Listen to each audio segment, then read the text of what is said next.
हर हर महादेव मेरे बच्चों, आज तुमने वो सवाल पूछा है जो कुरुक्षेत्र के मैदान में अर्जुन ने भगवान कृष्ण से पूछा है।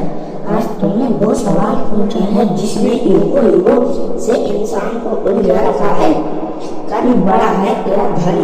लोग अक्सर मेरे पास आते हैं और कहते हैं बाबा जी मैं किसी का बुरा नहीं करता, मैं अपनी मेहनत करता हूँ, मैं किसी भगवान को नहीं पूछता, क्या मेरा कर्म काफी नहीं है। कुछ लोग कहते हैं बाबा जी हम रोज पूजा करते हैं, व्रत रखते हैं, तिलक लगाते हैं, यह धर्म हमें बचा लेगा।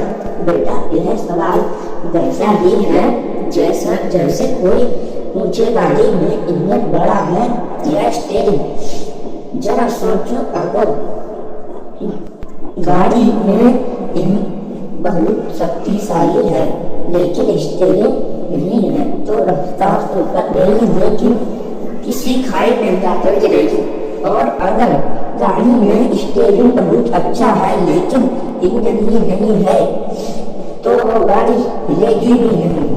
तो आज इस भ्रम को तोड़ना होगा। सोचते हैं धर्म का मतलब है मंदिर घंटी पूजा और व्रत और कर्म का मतलब है नौकरी, अपार और पैसा कमाना नहीं। बेटा यह बहुत सही सोच है। सनातन संस्कृति में धर्म का अर्थ है करना जो उचित है, जो सत्य है, जो न्याय संगत है उसे धारण करना धर्म है। आग का धर्म है, जनता पानी का धर्म है, शीतलता और मनुष्य का धर्म है, मानवता का अर्थ है कर्म, कर्म का अर्थ है क्रिया। तुम जो भी करते हो, सोचते हो, बोलते हो वह कर्म है। आज हम इस कथी को सुलझाएंगे कि आखिर जीवन में प्राथमिकता प्रवृत्ति किसे दे। प्राण और कर्म का उदाहरण से समझते हैं। इस बात को समझने के लिए आओ हम इतिहास के दो सबसे बड़े व्यक्तियों को देखते हैं। पहला है कर्ण। महाभारत में कर्ण से बड़ा कर्मी कोई नहीं था। दानीवर था, महान योद्धा था, मित्रवता था कि कर्ण बहुत ऊंचे थे। बस उन्हें कभी किसी याचक को खाली हाथ नहीं लौटाया लेकिन उसका धर्म डगमगा गया था। उसने दोस्ती निभाई जो एक छोटा धर्म था लेकिन उसने अधर्म का साथ दिया जो महापाप था। धर्म के पाप में भागीदार बनकर उसने अपने महान कर्मी पर पानी फेंक दिया। उसका कर्म दान और वीरता बहुत बड़ा था। उसका धर्म न्याय और सत्य के साथ गलत दिशा में था। परिणाम क्या हुआ? वो मारा गया। उसका सारा पुण्य उसे बचा नहीं पाया। दूसरा उदाहरण देखो, रावण से बड़ा शिव भक्त कौन था?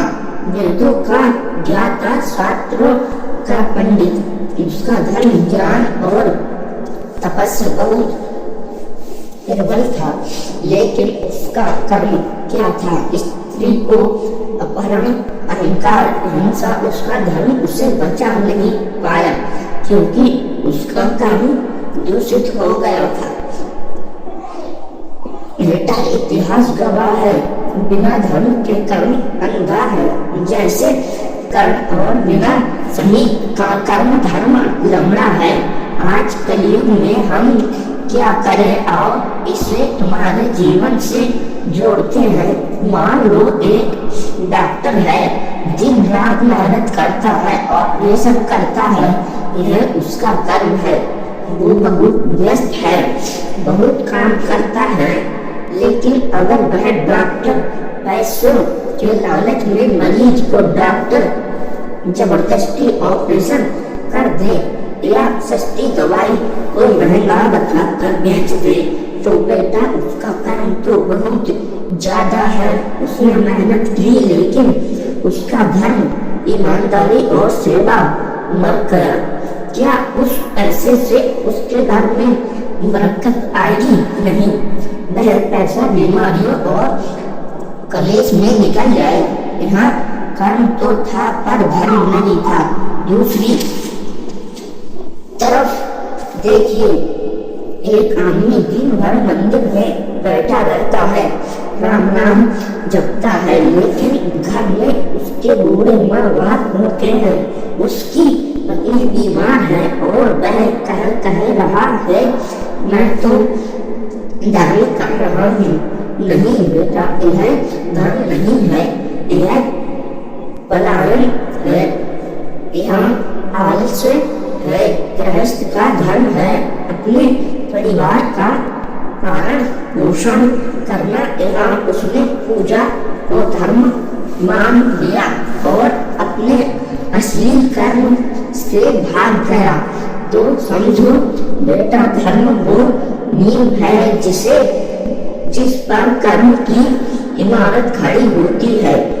अगर नींव टेढ़ी है तो तुम कितनी ऊंची इमारत कर्म बना लो, वो एक दिन गिरनी ही है। भगवान श्री कृष्ण ने गीता में इस झगड़े को एक ही पल में खत्म कर दिया था। अर्जुन भी तो यही कह रहा था, मैं युद्ध नहीं करूंगा क्योंकि अपनी को मारना पाप है। तब कृष्ण ने कहा था कि अर्जुन, तुम क्षत्रिय है, धर्म की रक्षा के लिए युद्ध करना ही तेरा परम धर्म है। उन्होंने एक बहुत सुंदर शब्द दिया, कर्म योग। जब कर्म और धर्म मिल जाते हैं तो वह योग बन जाता है। अब ध्यान से सुनना बेटा, यह इस सत्संग का सार है। जब तुम अपनी दुकान पर बैठते हो तो ईमानदारी से सौदा करना यह तुम्हारा धर्म है और सौदा बेचना तुम्हारा कर्म है। जब तुम ऑफिस जाते हो तो घूसना लेना यह तुम्हारा धर्म है। कर्म बड़ा या धर्म उत्तर है। धर्म के अनुसार किया गया कर्म ही सबसे बड़ा है। तुम धर्म को कर्म से अलग कर ही नहीं सकते।